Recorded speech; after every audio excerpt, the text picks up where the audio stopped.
Karakteristik yang pertama dari grafik fungsi kuadrat adalah keterbukaan. Kita lihat contoh grafik yang pertama, yaitu Y sama dengan X kuadrat, A-nya 1 berarti lebih dari 0, B-nya sama dengan 0, dan C-nya sama dengan 0. Sedangkan kita punya grafik yang kedua, ada Y sama dengan min X kuadrat, A-nya min 1 yang berarti kurang dari 0, B-nya sama dengan 0, dan C-nya sama dengan 0. Perhatikan grafik pertama, parabolanya terbukanya ke atas ya. Sedangkan grafik yang kedua, parabolanya terbuka ke bawah. Dan ternyata perbedaannya ada pada A-nya. Grafik yang pertama, A-nya lebih dari 0, dan grafik yang kedua, A-nya kurang dari 0.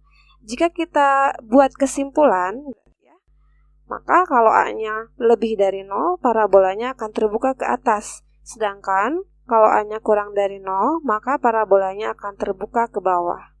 Karakteristik yang kedua adalah titik potong dengan sumbu X. Saya singkat titik potong dengan tipot ya. Tipot dengan sumbu X berarti Y-nya sama dengan 0. Jika disubstitusi ke fungsi kuadrat, maka diperoleh 0 sama dengan AX kuadrat ditambah BX plus C yang merupakan persamaan kuadrat. Nilai X yang memenuhi persamaan kuadrat ini disebut sebagai akar. Masih ingat ya? Nah, ada 3 kemungkinan. Yang pertama, persamaan kuadrat mungkin punya 2 akar real yang berbeda, di mana D-nya akan lebih dari 0. Masih ingat D? D adalah diskriminan dengan rumus B kuadrat min 4AC. Nah, kita perhatikan contohnya. Ada Y sama dengan X kuadrat minus 2X minus 3, A-nya sama dengan 1, B-nya sama dengan minus 2, C-nya sama dengan minus 3, dan akan diperoleh nanti D-nya adalah 16. 16 itu lebih dari 0 ya, positif. Nah, kita lihat parabolanya dia memotong sumbu X di 2 titik yang berbeda. X1-nya min 1 dan X2-nya adalah 3.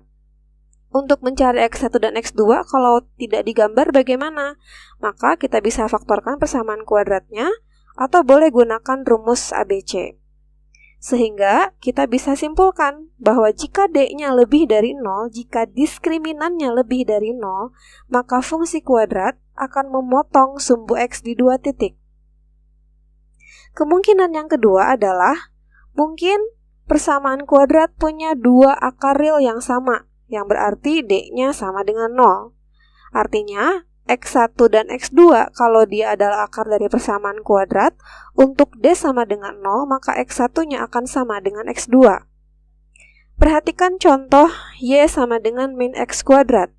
A-nya min 1, B-nya 0, dan C-nya 0. Akan diperoleh D sama dengan 0. Nah, kita lihat parabolanya menyinggung sumbu X. Di X sama dengan 0, jadi X1-nya sama dengan X2. Nah, untuk menentukan X1, X2, kita juga bisa gunakan pemfaktoran, persamaan kuadrat, atau gunakan rumus ABC. Sehingga dari sini kita bisa simpulkan bahwa untuk D sama dengan 0, maka fungsi kuadratnya akan menyinggung sumbu X. Nah, yang ketiga adalah mungkin persamaan kuadrat tidak punya akar real, berarti D-nya kurang dari 0. Ya. Nah, kita langsung aja lihat contohnya. Y sama dengan X kuadrat minus 2X plus 3. A-nya 1, B-nya minus 2, C-nya 3. Akan diperoleh D-nya negatif 8. Itu kurang dari 0 ya. Nah, kita lihat dari gambarnya, parabolanya ada di atas sumbu X. Dia tidak memotong sumbu X. Nah, dari sini kita bisa buat kesimpulan bahwa jika D-nya kurang dari 0, maka fungsi kuadrat tidak punya titik potong dengan sumbu X.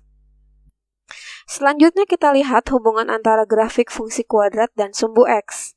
Ada 6 hubungan yang diwakili oleh 6 grafik berikut. Grafik nomor 1 sampai 3 dia terbuka ke atas, sehingga A-nya akan lebih dari 0. Grafik 4 sampai 6 dia terbuka ke bawah, sehingga A-nya pasti kurang dari 0. Nah, sekarang perhatikan grafik 3 dan 4, dia memotong sumbu X di 2 titik, sehingga D-nya akan lebih dari 0. Kita lihat grafik 2 dan 5 sekarang, itu dia menyinggung sumbu X, sehingga D-nya akan pas sama dengan 0. Sedangkan grafik 1 dan 6, dia tidak memotong sumbu X, berarti D-nya kurang dari 0. Nah, sekarang kita lihat grafik nomor 1 ya.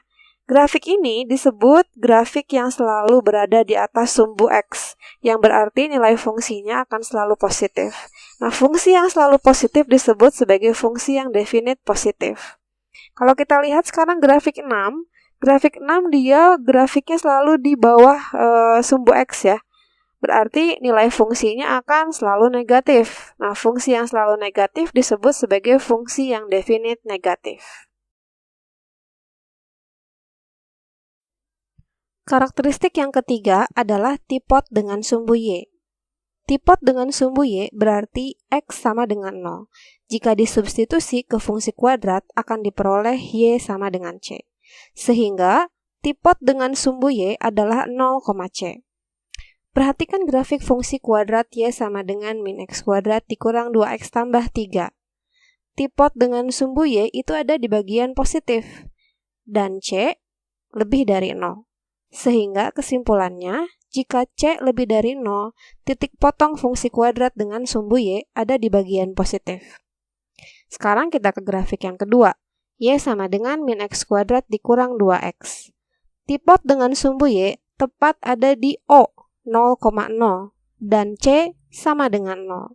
Sehingga, jika C sama dengan 0, maka tipot fungsi kuadrat dengan sumbu Y ada di O, 0,0. Grafik yang terakhir, Y sama dengan min X kuadrat minus 2X minus 2.